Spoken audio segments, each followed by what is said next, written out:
আমাদেরকে শয়তান একটা প্রবোধ দেয়। এই ভিডিওগুলো আমরা দেখি ফেসবুক, ইউটিউব, আর স্কিপ করে চলে যাই, উপরের দিকে টেনে আমরা স্ক্রল করে চলে যাই। শয়তান আমাদেরকে বলে, তোমার কি করার আছে, তুমি একটা সামান্য, একে তো বাংলাদেশের মতো একটা ছোট্ট দুর্বল দেশ, আবার সে দেশের একজন অতি সাধারণ একজন নাগরিক, একজন নগণ্য মানুষ, তুমি এই আন্তর্জাতিক সমস্যার সমাধান করার মতো ক্ষমতা তো তোমার হাতে নাই, তোমার কি করার আছে? সো তুমি একটু আল্লাহর কাছে দোয়া করো, বাস। আমি একটু দোয়া করে ওটাকে স্কিপ করে আর একটা ঝাঁকানাকা কোনো ভিডিওতে আমি ডুবে যাচ্ছি। এই না আমাদের অবস্থা? আসলে কি তাই? আমি তো তা মনে করি না। এটা শয়তান আপনাকে মিথ্যা কথা বলে, আপনাকে মিথ্যা সান্ত্বনা দেয়। শয়তান বলে তোমার কিচ্ছু করার নেই। কে বলেছে আপনার কিছু করার নাই? আপনার যে কত কিছু করার আছে সেটা আপনি নিজেও ভাবেন নাই। আল্লাহ তাআলা আপনাকে জিজ্ঞাসা করবেন না তুমি সেখানে সামরিক শক্তি কেন পাঠাও না, কারণ সামরিক শক্তি আপনার হাতে নাই। আল্লাহ আপনাকে এটা জিজ্ঞেস করবেন না। আল্লাহ আপনাকে বলবেন না তুমি মানবিক সহায়তা নিয়ে শত শত হাজার হাজার টন কেন খাবার পাঠাও নাই সেখানে, কারণ এই ক্ষমতা আপনার হাতে নাই। আল্লাহ এটা জিজ্ঞেস করবেন না।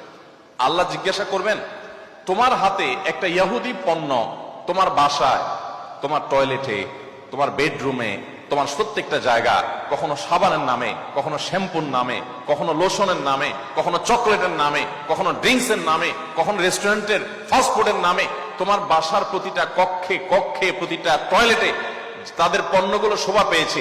এই পণ্য বেচা টাকা দিয়ে তারা বোমা হামলা করে মানুষ মেরেছে। তুমি শুধুমাত্র তাদের প্রতি সিম্পেথি দেখাতে পারতে, সেটা তো দূরের কথা, উল্টো বরং তুমি সেই বোমা হামলার সঙ্গে জড়িত।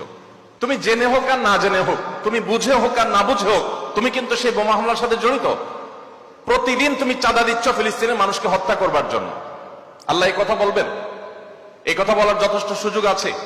প্রতিদিন আপনি চাঁদা দিচ্ছেন। আমি একটা পেস্ট কিনতেছি না, আমি একটা বোমা হামলার জন্য টাকা ইনভেস্ট করছি বা চাঁদা দিচ্ছি।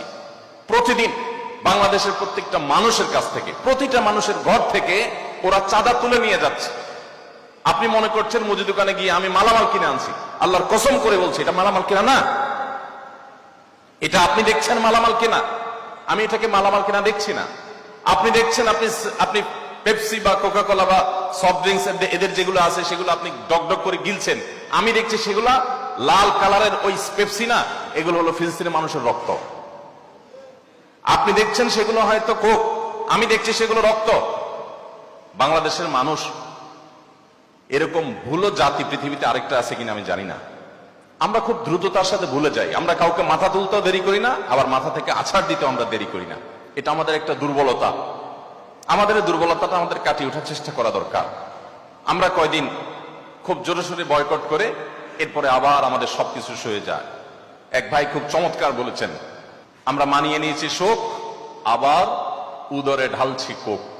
আপনি নামাজ পড়তেছেন, আপনি সিজদা করতেছেন, আপনি অনেক কিছু করতেছেন, দিন শেষে আপনি মুসলমানদের হত্যার সঙ্গে জড়িত। আপনি নিরীহ মা শিশুগুলোকে হত্যার সাথে জড়িত, আপনি জানছেন না।